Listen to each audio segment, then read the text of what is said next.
population aux essences, comme si d'avance la décision le concernant était prise, comme si d'avance M. Sonko était condamné. On l'a vu également de façon plus large à travers l'usage de la violence à son égard, à l'égard des militants du PASTEF, de façon générale à la population et en particulier à sa jeunesse qui souffre, des pêcheurs de Saint-Louis jusqu'aux jeunes déshérités ravagés par la drogue dans les faubourgs de Dakar, en passant par la population de Casamance qui s'est vue opposer un mépris extraordinaire depuis des années, d'une situation inacceptable et qui doit désormais cesser par les urnes, par la démocratie. Si jamais une opposition et un empêchement étaient imposés à M. Sonko, eh bien, la politique reprendrait tous ses droits. Voilà le message qu'il s'agissait de transmettre. À nous, avocats, d'accompagner M. Sonko et tous ceux qui sont derrière lui afin d'éviter cette situation.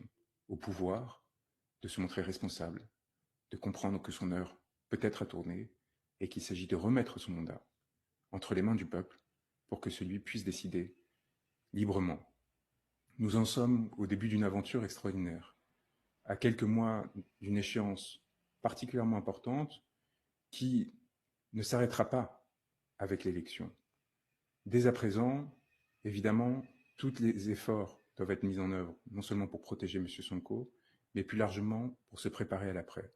Nous sommes très fiers, comme il l'a rappelé, de ses contacts avec un certain nombre de dirigeants étrangers de la sous-région, et nous travaillons évidemment à l'accompagner et à le préparer et à l'aider à ce que les ressources du peuple sénégalais reviennent entre ses mains, que ce soit les concessions gazières et pétrolières, que ce soit la situation inéquitable de répartition des ressources, que ce soit la corruption extraordinaire qui a touché une grande partie des membres du régime actuel. Il y a des chantiers immenses qui sont nécessairement préparés dès maintenant. Les échéances atroces que l'on tente de lui imposer, volontairement humiliantes et dégradantes, sont une atteinte à la dignité, non pas de M. Sonko, mais de ceux qui cherchent à l'entraver.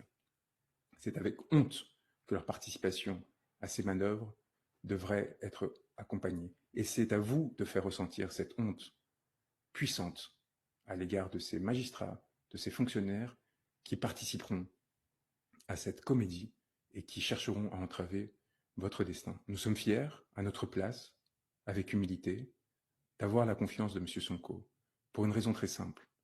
En Europe, en France, j'ai eu le privilège de défendre des peuples opprimés, qui n'ont jamais bénéficié des arrangements de la France-Afrique et de la corruption que nous avons combattus et que nous ne cessons de combattre et de dénoncer. Le peuple sénégalais inspire les autres peuples, et en particulier le peuple français. Le peuple sénégalais sert d'exemple et de modèle. Sa capacité à résister face à toute forme de violence et à se mettre en danger pour s'assurer que ses dirigeants politiques puissent les représenter, puissent porter les intérêts et ne cèdent à aucun moment aux tentatives d'intimidation, d'instrumentalisation de la justice, de questions aussi essentielles que la lutte contre les violences faites aux femmes, que la lutte contre les violences sexuelles, que la lutte contre la réputation, contre les atteintes à la réputation, à l'honneur et a fortiori la corruption, ne deviennent des instruments politiques pour empêcher